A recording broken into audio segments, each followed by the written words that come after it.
Hey everybody, this is your H-Town Rundown Houston Rockets basketball podcast here. This is Preston. Thank you for joining us on another lovely episode. Today, this episode is sponsored by BetUS, where the game begins. Be sure to go ahead and sign up where you can get up to 125% bonus on your first 3 deposits using our promo code JOIN125. We want to again thank you, BetUS, for sponsoring this episode. Remember, BetUS is where the game begins. Now, let's cue that intro. Yeah. Bang! Yeah, 713, don't step in this league, throwing rocks at the backboard. Living our dream, better dribble to the 3, take the shot, here a cash short. And we don't even care what you say, we ain't scared of the hate, get a win in this last board.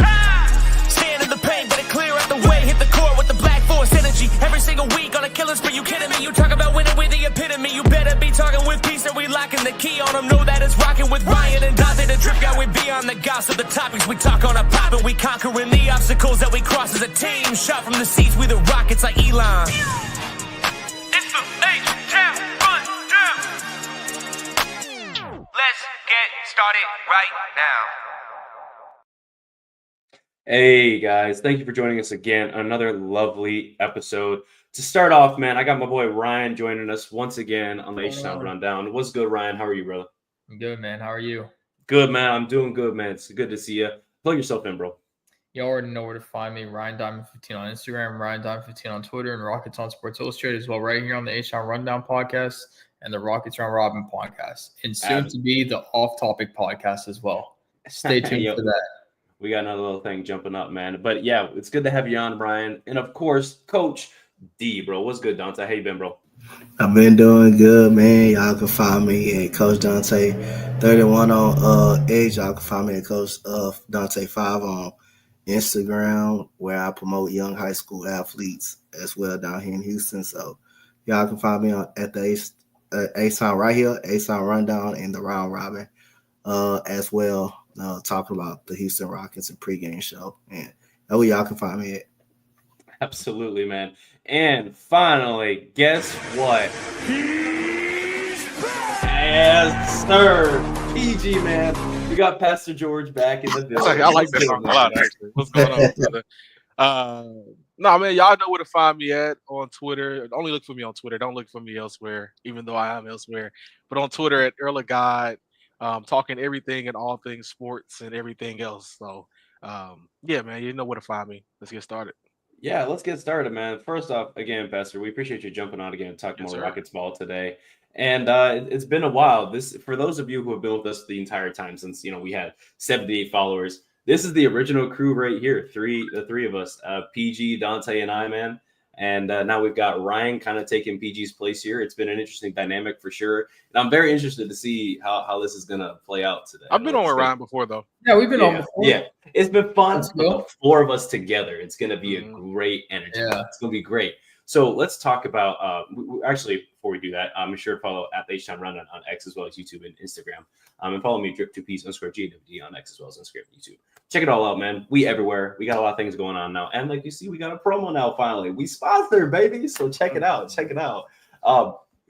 Let's talk about the NBA Cup, right? There's a good game that was kind of mid, but we ended up winning finally. And there's a game we lost. So let's talk about the good first. I kind of like my dessert. Pastor, you want to start us off, man? Talk about that Golden State game. Just kind of give an overview of it, and then some things you liked and disliked. Yeah, I mean, a lot of people were saying that too, though, like that it was a boring game nonetheless. But I like defense, and I like slow-paced games. It reminds me of good basketball. So to see how we went out there and competed, played them. I mean, we kind of had them off their rockers pretty much the whole game defensively, right? I think we had like a total of 8 shot clock violations, right, bro? Like that type of behavior is like insane coming from our particular defense. So that like excites me about our team, no matter what happened with the end of the cup, right? But nice. Man, it was great. It was great in my opinion. I know it was low scoring. People want to see a lot of offense nowadays, but bro, let them boys ball, man. I like it though. It was good with me. Defensively, that was probably one of our best defensive games ever, especially being against a team in a playoff-like atmosphere that we hadn't beaten for 5 years. Like that was huge. That was huge. And seeing the young guys really kind of take over. Like, yeah, Fred did this, Dylan did that, but like it was really on the backs of Şengün, Jalen hitting clutch shots down the stretch there. Jabari especially, and then up to a lesser extent, Tari Eason, as well as Amen Thompson, who was great off the bench yet again. It was good. This is kind of the culmination of everything coming together. Now, it was unfortunate we didn't get to see any Reed ball. Those minutes were taken by Holiday, and we didn't get to see any Cam Whitmore ball, even though I believe he was called up for that game. He sat on the bench, correct me if I'm wrong. But just something to, we'll touch up on a little bit more. But go ahead, Ryan. Give me your thoughts on this Golden State game. Was there anything that stuck out to you specifically? We won. Yeah, we won. Yeah, we won, bro. We won. I think it was 6 shot clock violation. Was it 6 or 8? 8. It was 8. Oh, I thought it was 6. Okay, so 8 shot clock violations against a fantastic offense. We were able to stop Buddy Hield once he got hot, which I thought was fantastic for us in the fourth quarter, because if we hadn't been able to stop him, we would have lost that game. Podge, amazing block from Bari. I mean, Jalen Green, even though he didn't perform awesome in the second half on offense and in the first quarter as well, he put on a very good show for national television defensively.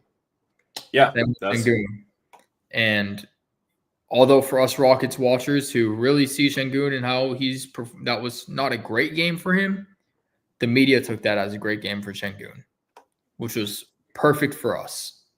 If anything, that's kind of what we want is to kind of show up our guys, especially again, this is the first time we've had like a real playoff like game, and it be not just our young guys, but against an old rival, this was kind of like what AK said here. I'm kind of saying this thing, like, it was like puberty, man. They kind of growing up a little bit, they took over the reins, they helped win the game. And everyone contributed in one way or another in this game. This was really an Ime-led communist offensive team, and we won the game because of it. It was insane. It really made me not be able to care any less about losing to the Thunder just because we beat the Warriors in a playoff like game. I want to touch up on that here in a second, but before we continue going forward, Donte, give us your thoughts on the Golden State game, man. What were some things you took away from it? Well, like I said, I would say it was a very good game from Alp. I mean, the only thing was bad was the turnovers, but who didn't turn the ball over in this game? He had 4 turnovers, but Alp just, 10 for 18, and he made his free throws. He only missed 1 free throw. So other than that, it was good when we had 32 seconds on the clock. I like the way that Alp really got the ball, and he just made up his mind and just took it to the rim and made a layup. But what stuck out to me was the defense, the last 3 possessions that the Golden State Warriors had. When they had an opportunity to put us away, 2 shot clock violation, 8-second violation that we forced, and a turnover by Draymond Green, which was thrown away by Draymond Green. And Stephen Curry kind of helped us out too, because he did shoot a bad shot the ball pretty early. He helped us out up on that. But those possessions, I liked those possessions. And we expected, like Pal says, see this high scoring game and stuff like this. You don't see many games won like this, 91-90. You don't see many games won like that. But that just gave you a testament how good our defense actually is, pretty much. And defense was good all night. Jabari Smith with a big block. But other than that, man, this it also shows that we can win tough games. We can win grinded out games as well. So, like I say again, we finally got that monkey off our back. We finally beat the Warriors. We finally beat them, and it felt good. Even though which is the game we gonna talk about soon. But like I say, it just felt good for us, at least playing for something, at least going out there competing and playing for something. I feel good about where we're at. Absolutely. I've got a thing here this is from the Houston Rockets channel here on Twitter. This is just some of the highlights that they posted. Let's take a quick look at this. These beautiful plays. Now from 3 tonight, Grant. 1 of 11. They get it. Şengün dropping a dime to Eason. I just want you to look at this. How was he hitting this pass? He hasn't made many of those plays this year. As far as his first and second year in the league, third year too. Have y'all ever used to always make those plays, but he's not doing it a lot this year. I haven't seen Jalen Green ever do something like that in my life. Rip the ball out of somebody's hands like that. Yeah, he big boy. I don't even know who that was. That steal really went under the radar, because the only other player I've seen do that recently was Zion Williamson in summer league against Kevin Knox. He did kind of bully him, and then Şengün makes that beautiful pass right there. Got Draymond all the way up, and then because it's Draymond Green, Tariq makes sure to look back on him. Şengün dropping it out the way, Drake. To Eason. He's gonna sit back in the paint. Took it away. Can he save it? He did. NBA Cup game. Reed Shepard. The Beautiful. Eason ends up slamming it down. Oh, Jabari. Get out of here. What a block by Jabari Smith Jr. Through these couple seconds, these 30 seconds here in the NBA Cup game, some of these games that we're watching here in these highlights, what just stuck out to you right there? Defense. Champions. Ain't that crazy, guys, that Houston Rockets 7 years ago, we were the highest octane offense in the entire NBA, like in history at times. Now we're up there in defense. Interesting how times change. And James Harden's gone. Harden is gone, obviously, but it's interesting the mentality changes on the team, right? The way that things want to change up, and how we ended up winning these games, right? Through the defense, and with that, to a lesser extent, I mean, to the take on defense, though, I will add, like, I don't want it to go, I guess, let me say, I would be remiss if we don't talk about the defense that we had during those James Harden eras. Like, those defenses with Chris Paul on, with Luka Baumute, PJ Tucker, like, those really good defenses. Something that came up in conversations I was having on Playback with Clutch fans and such like that was that, like, I think that Amin Thompson and Tari Eason are high-level defenders, which you see how they play well. We can get in the lineups later, how they play well with particular lineups. But, like, that defense that year, like, was the number one defense or number two defense against like the best offense of all time. And something to keep in mind, like we should rave about these defenders and how well we play defense and the fact that it is our identity now. But like that defense in comparison, like was stopping Golden State. And this defense today, I don't think could stop the Kevin Durant led Golden State Warriors, to be real with you. But I think that's really the main change though, is that we are a defensive first team. And people need to like open their eyes and accept that for right now is that there isn't really much that we're doing offensively to complement that. But go ahead. Facts. I agree. I was going to say we're not doing anything offensively. We're second to last in the league for shooting percentage from the field and third to last in the league for 3-point. I mean, we have no offense. So yeah, it's crazy to say that because we're second seed in the West. And we're also 15th in assists. Fred is averaging 6 a game. Şengün's averaging 5. And then there's nobody averaging more than 3.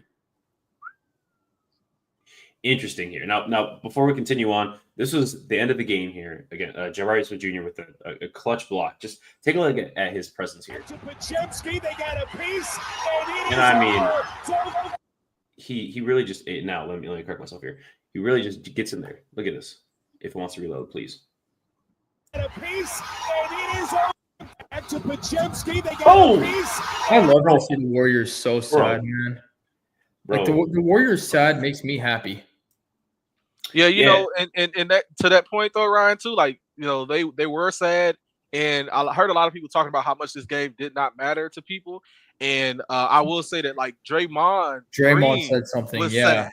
He was specifically sad. If you go watch his interview and you see how choked up he got during his interview, and what he said, the comments mattered too. Don't get me wrong, I agree with you, Ryan, but I'm saying that like he was distraught about that loss. I'm pretty sure he was celebrating our loss the following game because he felt the type of way about it. But yes, seeing the Warriors sad does matter to us, but it mattered to them too. So it's not no like light game at all. This meant something. No, game is game with them. It'll forever be game with them. Until Steph Curry and Draymond Green retire, it will always be a back and forth thing with them. Bro, I don't know. They got a lot of things to figure out, especially with the trade. Yeah, and now they got Schroeder, so we're cooked. So we're never beating them again. I just want to talk about that. Let's touch up on that. PG, man, what are your thoughts on Golden State getting Schroeder, who's having a career year? I mean, it's not nothing that I'm kind of like, I think Ryan's being sarcastic, so I'm kind of with him on it. It's like, it's not something that I really like. I care about. Like, I think they're still the Warriors. I think you still have to compete regardless. I think it's a great pickup for them. I think the comment that came up to me when I was talking with someone else about it, or like it came across our conversation was, do you feel like we should have picked up Schroeder? And I was just like, I never thought to pick him up, but if we did, I wouldn't have been mad. You know what I mean? I would have been like, I would have felt like his position is redundant with Aaron Holiday. So he is a better Aaron Holiday in a way. So like that's a good pickup, if you know what I'm saying. Like, but I don't think that it's something that like is gonna win them a championship. But they'll win games with Schroeder, and it'll be quality minutes because he is that guy. And to keep in mind, the reason why I brought up that Rockets comparison is because it actually does made more sense for us to go pick up Schroeder because of his history playing next to Jalen Green. That actually made way more sense. But hell, it is what it is. It is what it is.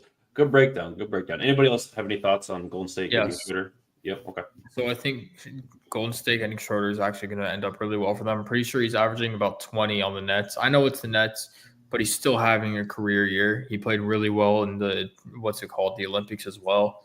I mean, I think it's a phenomenal pickup for Golden State, especially to start and then have Buddy Hield off the bench.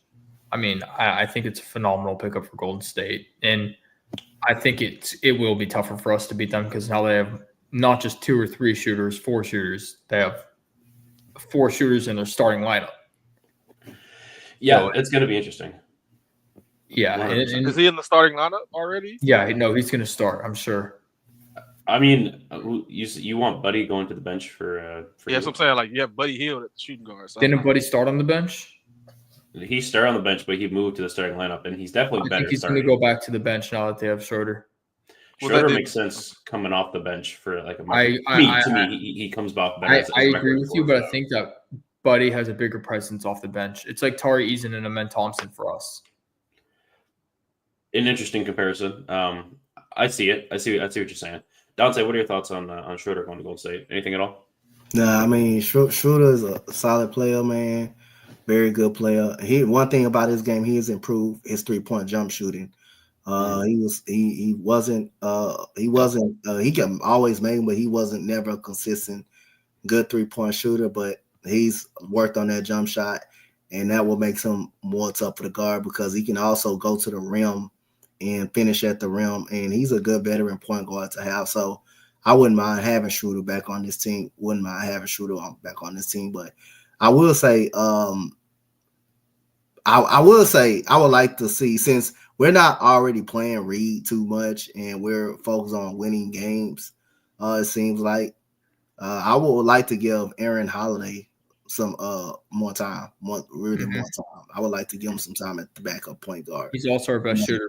Yes, and I think Aaron Holiday, he's as far as percentage, I think, as far as percentage, he's the best. He's the best shooter on the team. As far as the percentage, I think. Other than that,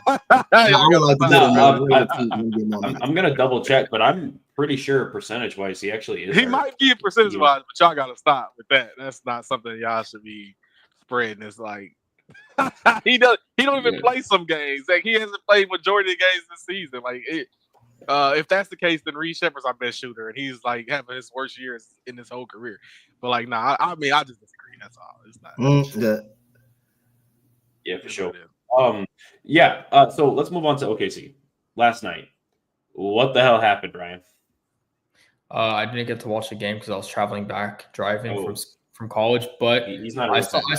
I saw a graphic this morning. I think we shot 11, 12, or 13 threes, and we shot 20-something%. And we shot like low 30% from the field or something like that. None of our starters. I have nothing to say. I mean, we really need to get our offense together because defense doesn't win every game, but defense absolutely wins championships, and we saw that against Golden State. But it can't win every game, which is exactly what happened last night. Yeah. Looking back at it right now, just to confirm, we shot 36.5% from the field and 24% from three. Guess how many threes we took? 12. No, how many threes we attempted? Oh, how many? Like 30-something? Okay. All right, 30-something. Donte, what are your thoughts? How many threes do you think we took? I would say like 20, 25. Yeah, we took 46 threes. Damn.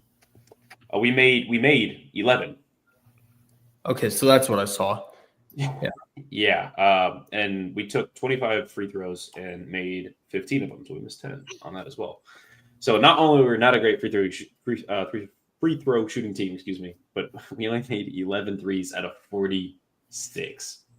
I saw something today that Fred VanVleet said it was rather a loss of an opportunity rather than a big loss in itself. Like they're more worried about the loss. Yeah, but we didn't even lose based off of 3-point attempts though. Like that's not why we lost the game. Well, no, you're right. But and again, I didn't watch the game, so I can't really speak on it. I mean, sorry to cut you off. Sorry, go ahead. No, you're chilling. I just think that our shooting this season has been only God knows how bad it's been. So specifically, like watching the game, I thought the game was pretty like tied through pretty much most of the third quarter. So first, second, and most of the third quarter, right? And then there was a component of the game that got away from us once the ref stepped in. That's what I thought was a big factor for me. I don't want to blame it solely on referees just because, like, I understand that as players you have to make opportunities, but like you have to make play. Regardless, you have to make plays.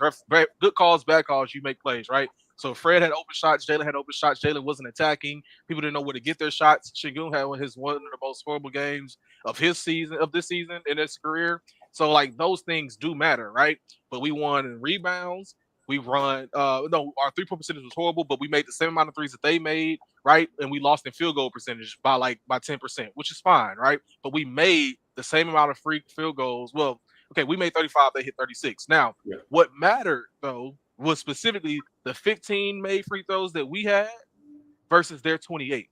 They also took 32, right? And that goes to that factor of points that mattered in that third quarter where the ref stepped in and start calling fouls one way specifically. And I think the stats even back that up. Now, are our players bad at scoring? For sure. On offense in many different ways they can't create for themselves. But when we're talking about a game that's this close, like if we're going to call it both ways, all the same way, or no ways altogether. And they didn't do that for us this game. Yeah, Shea had 12 points going into the third quarter, and he ended the game with 32. Yeah, he had 15 free throws. 8 of those came in the third quarter. How shocking is it that he had 15 free throws? Seems very fitting to me. I didn't start the game. Like, I didn't see tip-off. But when I turned on the game, first thing I saw was him at the free throw line, and I already knew we were losing. Well, the game starting off, like, definitely was like a clunker fest from both teams. Yeah. I wasn't surprised to see his ass at the line, unfortunately. Yeah.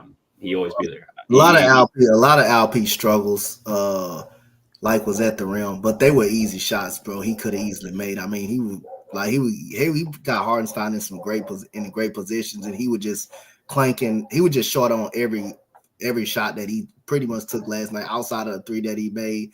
But I mean, there was some times that we played solid defense, and OKC was just made. I mean, you talking about the 3, like on the right wing that Lou Dort hit. I thought it was contested real well, and Shea got some kind of crazy calls last night. I thought we played some good defense on him.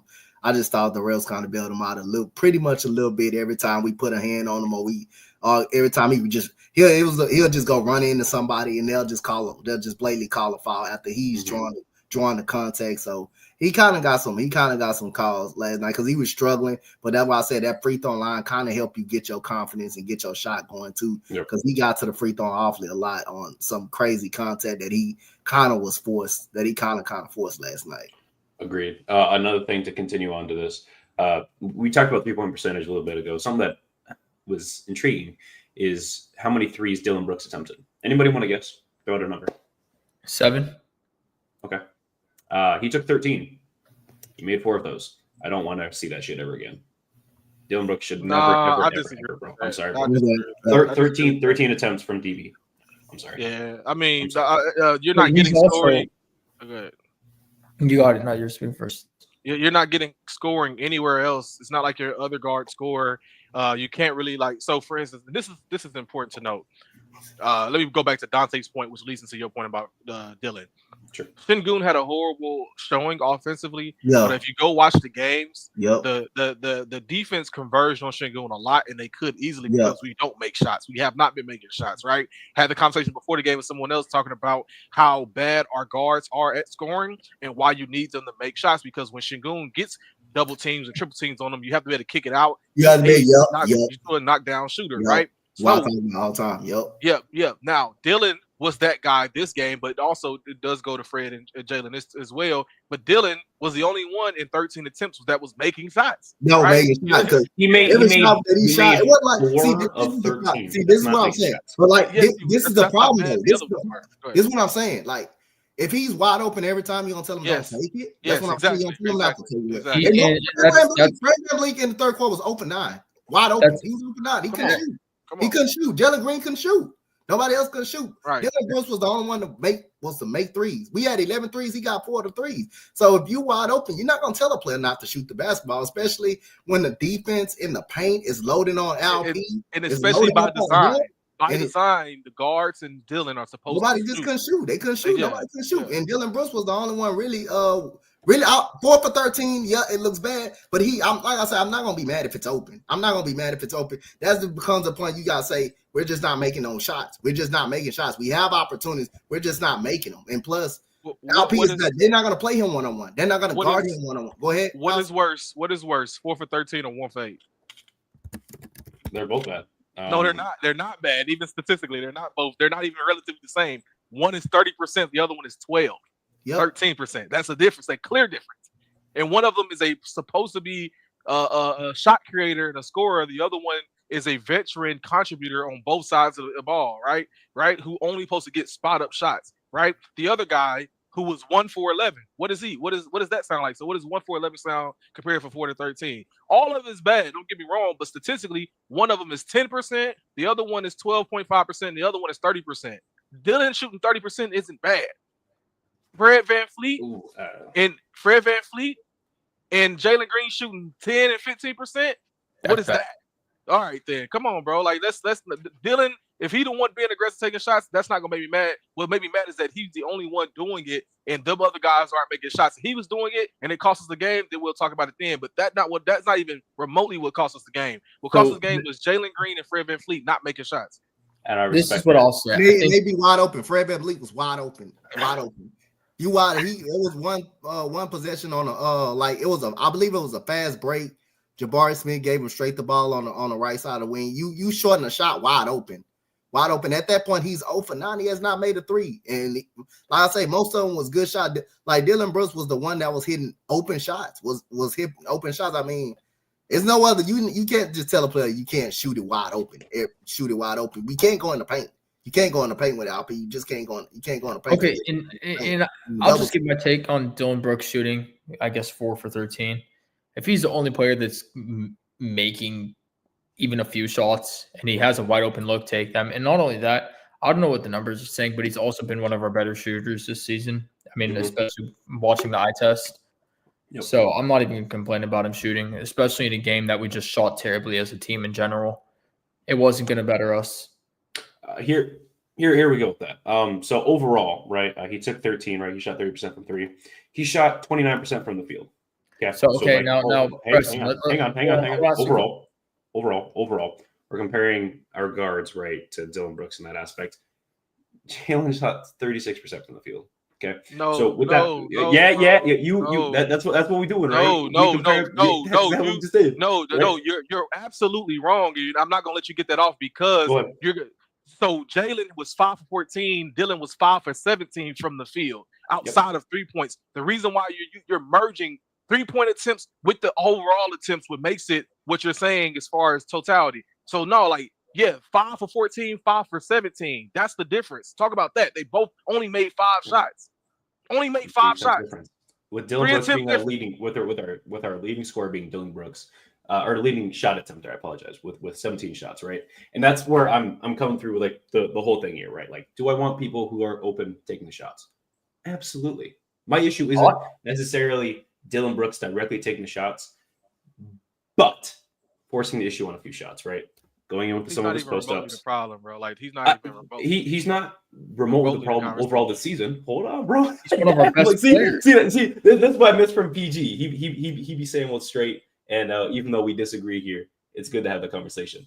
But I'm not saying that he again is the direct problem, but some of his shot selection is not. They're not. Now, Fred is not bad shots that he took.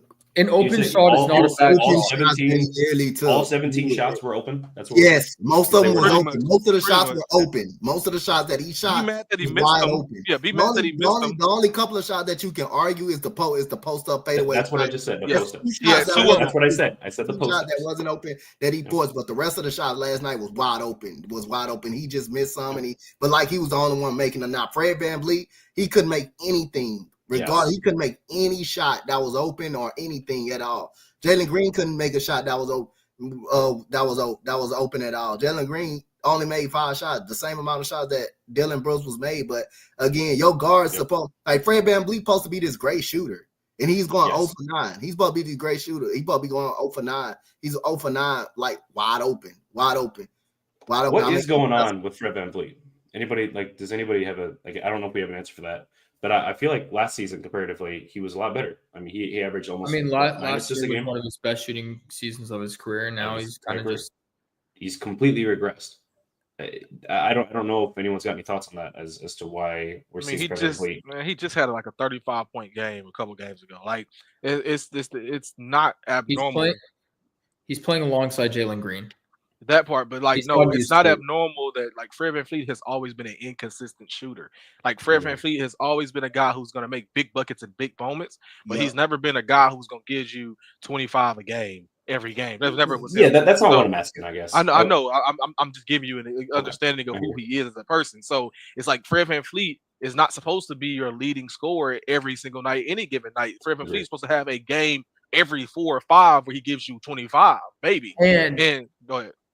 Also, he was never a starter on the Raptors until Kawhi left. He was never meant to be a starter. Or maybe he was never a starter on the Raptors until Lowry left. No, he started with Lowry.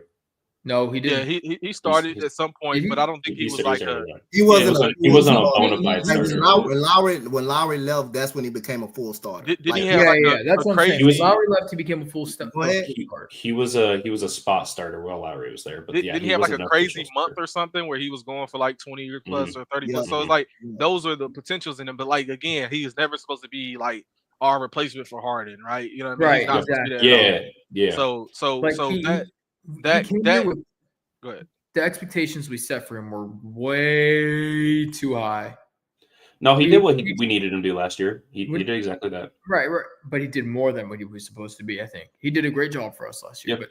But so this is why it matters. Like Fred on and off nights really, again, are a part of what like Fred, if he has a 30 night, we win. Sure. Right. Cool. That makes it easier.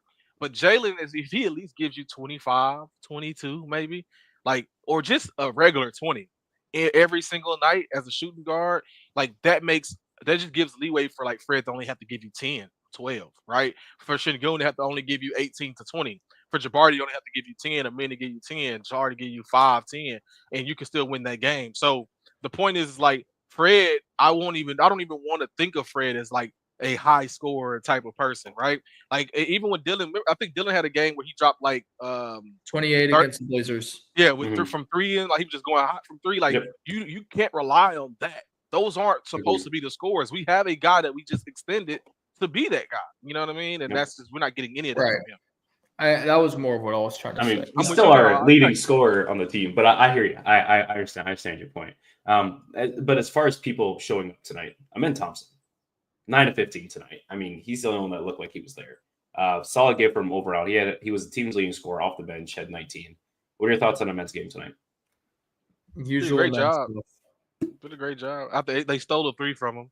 He's 0 for 1, but he should have been 1 for 2. Should have been. Yeah, they counted as a 2. Yeah, it counted as a 2. But man, so and this is a point to Amin I will say is most matters to me is his role and where he is playing right now. I know everybody wants to see him as a starter. I mean, hell, I want to see him as a starter. He'll be a starter next season.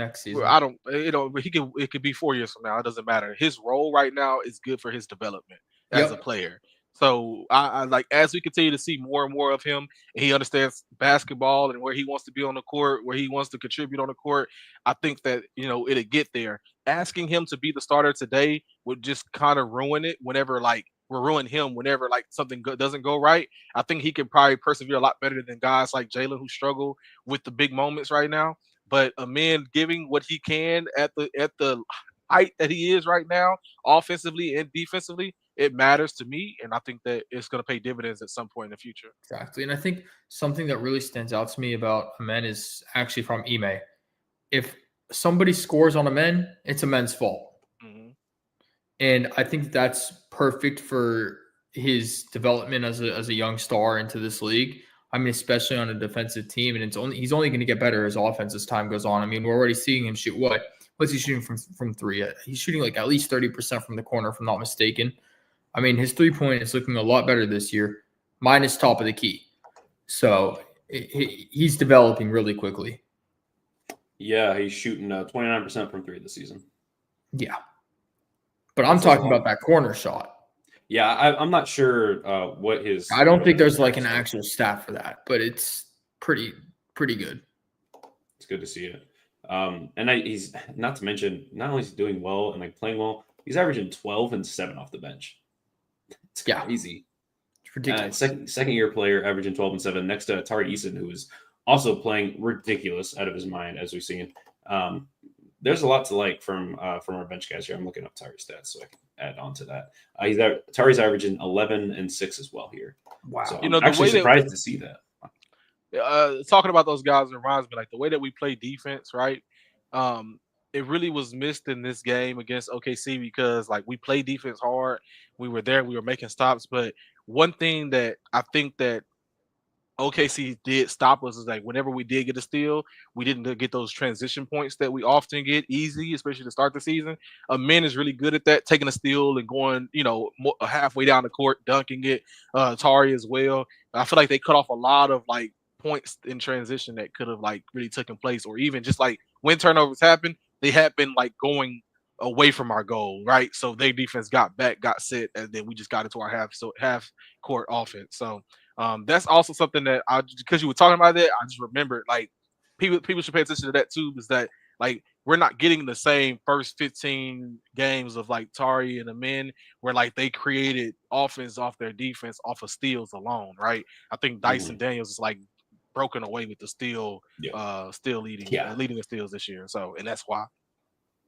It's very interesting conversation. Now, kind of something before we're getting towards the end here. So I got to do this one more time, guys. As you know here, this episode is presented and sponsored by BetUS, where the game begins. Be sure to go ahead and sign up whenever you can get up to 120% bonus on your first 3 deposits using our promo JOIN125. Once again, thank you for BetUS for sponsoring this episode. And remember, BetUS, where the game begins.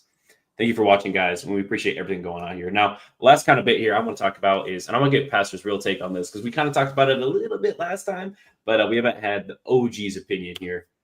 The team's overall efficiencies. Where does that lie? What are you noticing that is really causing? Obviously, people sometimes they just making shots, but is it the plays we're running? Is it this communist-ass offense we're running? What are your thoughts? Well, before I go, like the second time you've brought up communist offense, what is it? What are you referring to? Everybody eats offense. Emails, everybody eats offense. Everyone gets a shot. Okay. I'm big on that too. Then, like I like communist offense. Then I'm a commie. Then, and as a U.S. sailor, that's kind of weird to say, but yeah, like no, this is I think it's weird. I think for years, I mean, I could probably pull up tape on any of you guys, go to y'all social medias and pull up receipts of people saying that they hated heliocentric offenses, right? That you can't win that way anyway, with a one guy being the main scorer. Now, I think that people maybe need to find a happy medium and understanding that like we don't have a consistent guy. That is our only consistent guy is Alperen Şengün, right? And if he has a bad night, we look morbid, right? You know what I mean? So it's one of those things where I think that a lot of our and also let's get away from like a lot of people like often say that like Ime doesn't have an offense. He does. Our guys just don't create and they suck in the offense.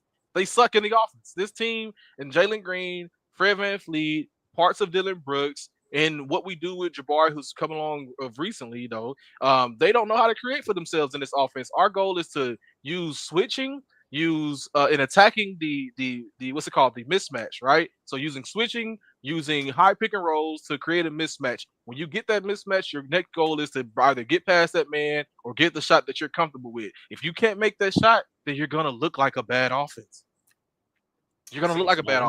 right? Every other piece of our offense comes from where, guys? Second chance points, transition offense. You see what I'm saying? Like, we don't even play above the rim. Like, Jabari doesn't get up for alleys. Amin barely does. Fred has just now opened up that particular window of things, right? Like, we don't get enough of offense from guys who are supposed to score, and that's not on Ime's offensive holding them back. These guys had problems before they met Ime. Dylan Brooks was a problem before he met Ime. People complain about it all the time in Memphis. Fred VanVleet has always been a career inefficient scorer, bro. You can pull up his stats. Jalen Green, God, do we need to start and finish where we never made progress in his scoring efficiency? Like, it's not like it's just bad from the guys who are paid to score. And then you look at Alperen Şengün, and like, he's having a down year. People don't know why. We're like, bro, we still suck at spacing. We still suck at how to finish at the rim, and how we're gonna get easy shots for players on our team. And yes, with this communist offense, the goal is to find people and get them open. And when I do get them open, do they make shots? Nope. One thing I will say that is also on the players as well is that these guys do not pass the ball with urgency, and I want to say not deliberate. Like you want to be deliberate when you pass the ball, but like with like purpose though, right? Yeah. So if I'm passing it to you, I'm passing it to your chest, right? Or if I'm bounce passing you, I'm passing it to your pocket to where it's easy for you to catch. A lot of things are like, I'm gonna throw it in this little area, let you go grab it. Oh, the defender made a play on the ball. Or I'm gonna throw it to the Alfred in the post. Oh man, I didn't realize this is the 30th time I've passed the Alfred in the post, but the defender hasn't caught on. And the moment I do a bounce pass and the second man come and help and steal the ball, oh, I'm shocked that they watched me do it 29 other times, but the 30th time they decided to jump in front of the pass and take it. Like, we don't play with like that form of urgency and understanding that like every time you pass the ball off, it's either to set someone up or to put it in a place where it matters. Pay attention, lock in, bro. We don't do that. We have low IQ players on this offense. They play good defense. That's actually due to Ime, by the way, if everybody wants to argue that. But yeah, man, offensively. Yeah, these guys hold themselves back. We don't have like stars on offense. We have athletes. Yep. We have someone that looked like a star for some time. Ryan, I'm gonna let you get that off. I'm gonna let you get that off. What you talking about, man? Jalen Green, man. Nah, man. No, bro. 28.8 points per game to start the season. Over 43% shooting to start the season. Good efficiency too. Yeah, and then he fell off a cliff. Why did he fall off a cliff, bro? Because he's the most inconsistent potential star player of all time. Is Jamal Crawford a star to you? To me, I think he's the greatest six man of all time. Is Jason Richardson a star to you? Nope. I'm not saying Jalen Green is a star. Is J.R. Smith a star to you? No. Okay. These are players that are better than Jalen Green. No, I know. But so think about that. No, I'm just saying, like, no, I get your point. You said Jason Richardson? Yeah, Jason Richardson. Yeah. Bro, Jason Richardson was better than Jalen Green. Jason Richardson is better than Jalen Green. Leonardo Barbosa is better than Jalen Green. Preston, you were alive for Jason Richardson. I was a child. Jason Richardson was that dude, bro. That dude used to drop 23 points actually per and could shoot. Not only could jump like Jalen Green was athletic, but he could shoot. Like, come on, bro. I can really put up some names that make y'all love. Jason Richardson, bro. I'm gonna tell you, like, on par, two players that you made. I'm not as far as like their actual skill set, just as far as like what they've contributed and how we look at them as like, oh well, they're inefficient, but they could be something one day. And I've been argue this about Cam, but Ben Gordon and the guy who played in Miami, right? What's his name? Dion Waiters. Those are where Jalen Green right now is at. Like, Dion Waiters can give you buckets, but he can't give you buckets consistently. Yeah, he can't give it to you consistently. You got Preston over there. I mean, he already knows how I feel about Jalen. Like, this ain't nothing new. He's heard this before from me in many other ways. But like, I just need to like stop the infatuation with this guy being a star. I mean, they said it on bro. If you go watch my last pod with Clutch, with the on Clutch fans on playback, they said it on the broadcast. This young budding superstar, almost threw my fucking computer. Excuse my French. I almost threw my computer because he's not a superstar. He's not even close to it. And I think that it's frustrating that he does give us little glimpses of it, but that's why he's a 6-man or bench player at best. He cannot be your star. He can't be your star. He is not. He's a what player at best? A bench player or a 6-man at best. But I just gave you a list of players that are better than him that came off the bench. Okay. Yeah. Now with that, how do you feel about Alperen Şengün? Do you think that Alperen Şengün is a star? I think he's a budding star. What's the difference between him and Jalen in this respect? Consistency. He's more consistent. Hang on. Way more consistent. So he had. Hold on. If you're gonna ask me, am I gonna get it off? Or you want to try please to go ahead. Yeah. So he's way more consistent through all the years that he's been here. So it's not just this year. Through all the years that he's been here, he has had progression in his consistency. And this is the first year he dropped off. But in this year that he dropped off, he increased in defense. Right. So there's a correlation in that as well. Also, this year he's playing like an all-star. I think this would be the first year that any of our players on our team makes an all-star. We'll figure out after the all-star break. But this would be the year that whoever makes the all-star will be considered the star in the first place. I think that people may argue that he's also playing like a top 5 center in the league. So at his position group, he's playing above average. Where is Jalen ranked at? I think that he's ranked 140 or 138 in field goal percentage in the league, bro. In the league, right? So, yes, Alperen may have a bad year this year, but, nah, bro, I can't take nothing away from him as a consistent player and getting better and been, like there is a such thing that you remember called the what? Shin hub. Remember that? That's an engine on the offense. When you gave that thing to Jalen, you got 1 month in March, and then you got the start of this season and the start of last season. There's no Jalen though. Okay. With that being said, appreciate your opinion. That's great. Şengün has been officially better, excluding the season, of course, been better than Jalen for 1 season. I think that's fair. Last season was Şengün. He was phenomenal. But with that being said, like him being super consistent, I mean, there was probably a reason why the front office didn't believe in him. They had that man coming off the bench for who?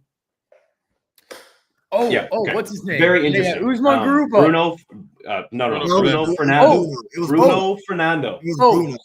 Very interesting. Garuba never started. I don't think Garuba started. I don't think he started over Şengün though. He didn't start over Şengün. But Bruno did. They signed him.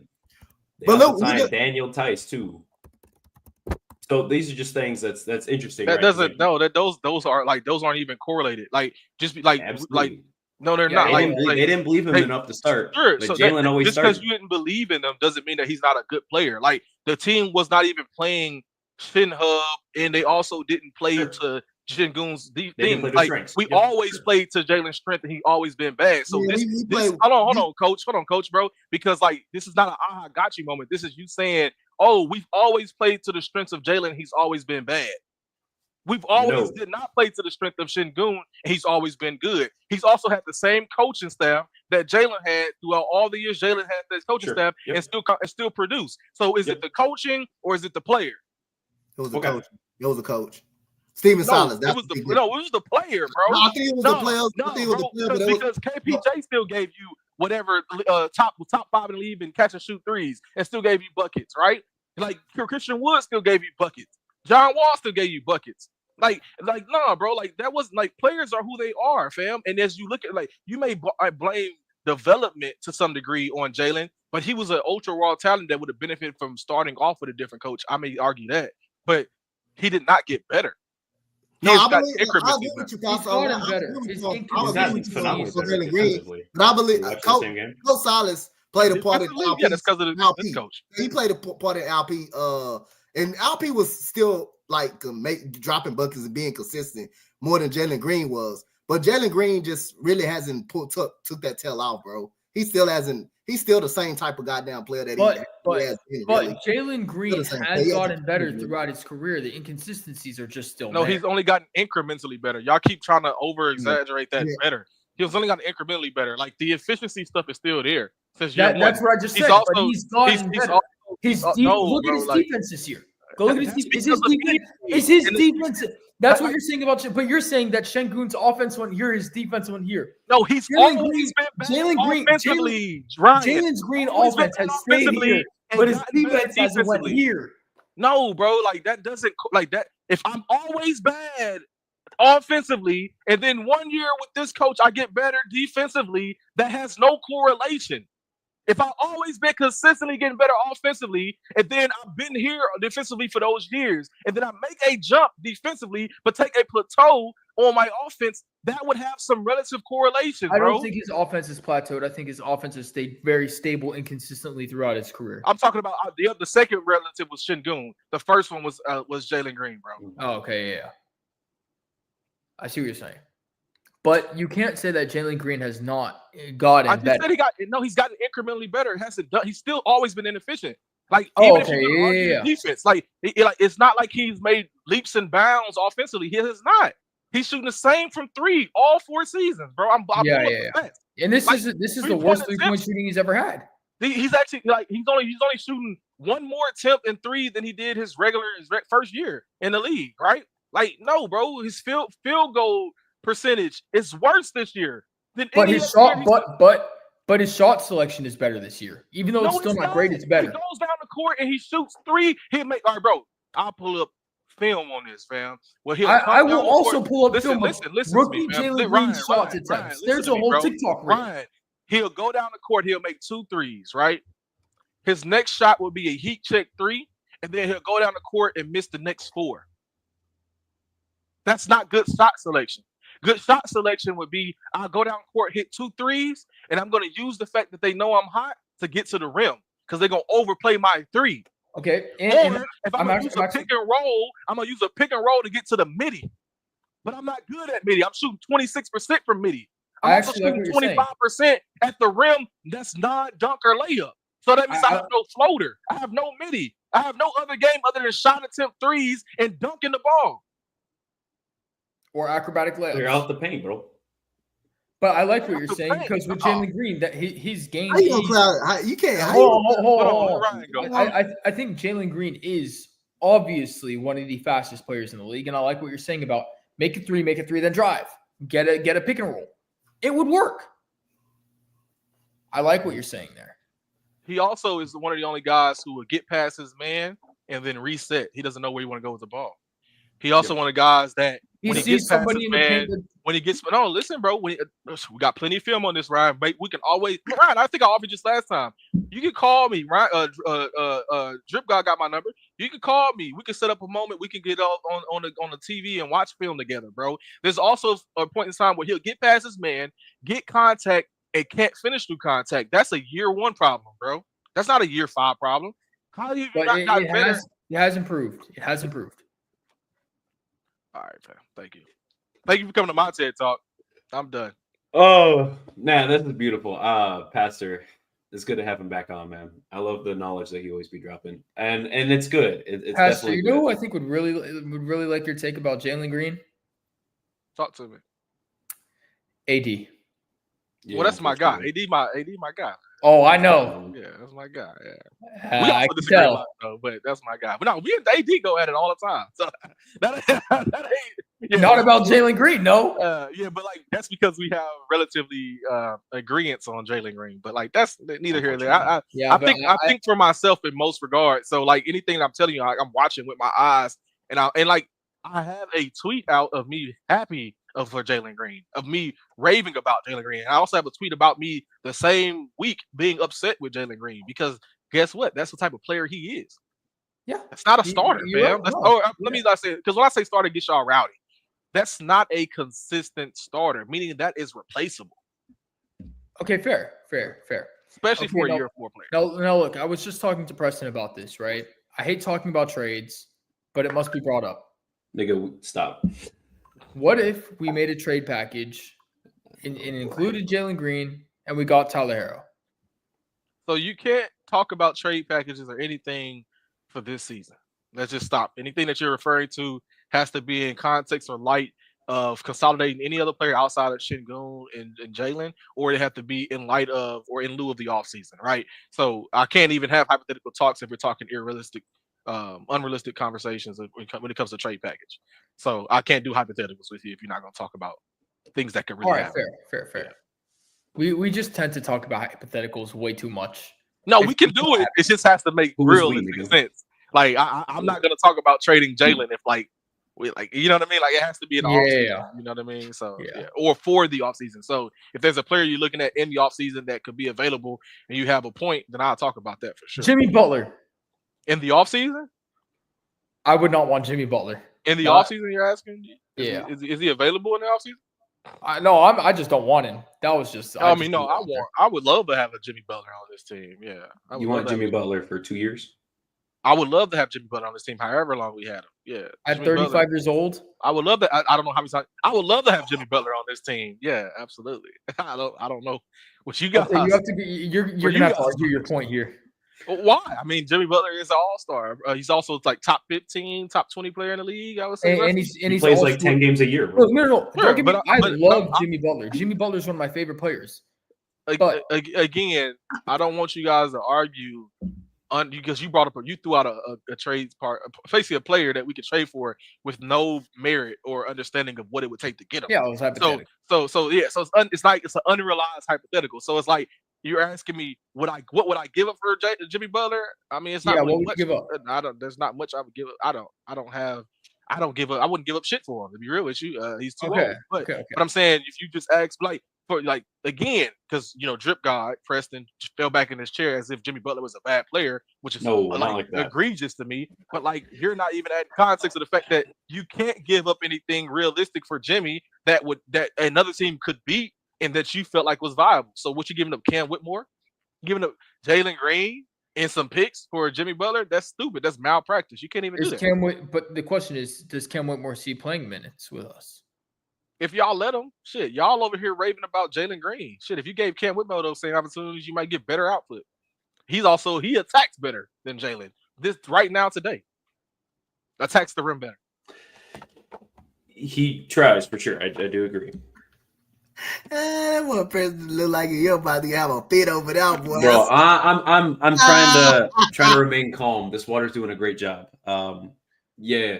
No, my take about Jimmy, it's not that I think he's a bad player, no, but just adding him to the team and whatever we have to give up for it, I don't think it'd be. I don't want to give up. That's all I'm saying.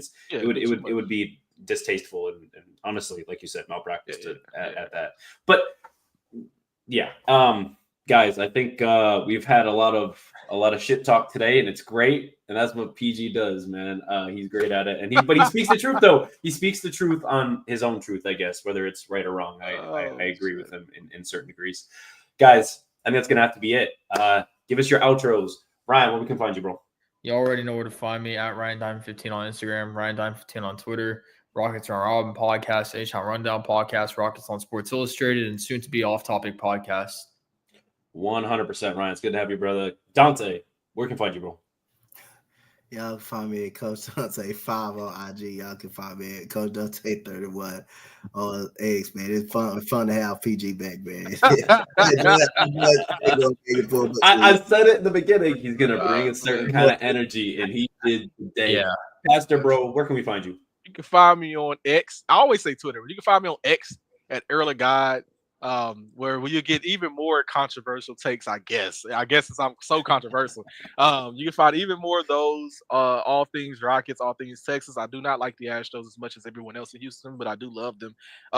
And we can talk about anything. So if you want to get out there, get in the street and box it out with me, I will beat your ass publicly. I do not mind it.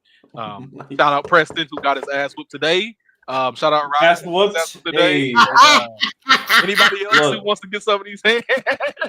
Look, I'm a respectful man, and I battle with words, and it's okay. Guys, this is another beautiful episode on the H-Town Rundown, man. At the H-Town Rundown, be sure to follow that at X, Twitter, whatever you want to call it, YouTube, and check us all out there. You can follow me, Drip2Ps_GAWD on X, Instagram, as well as Twitch. My goodness. Thank you for watching. Thank you for listening. And that's been the show, guys.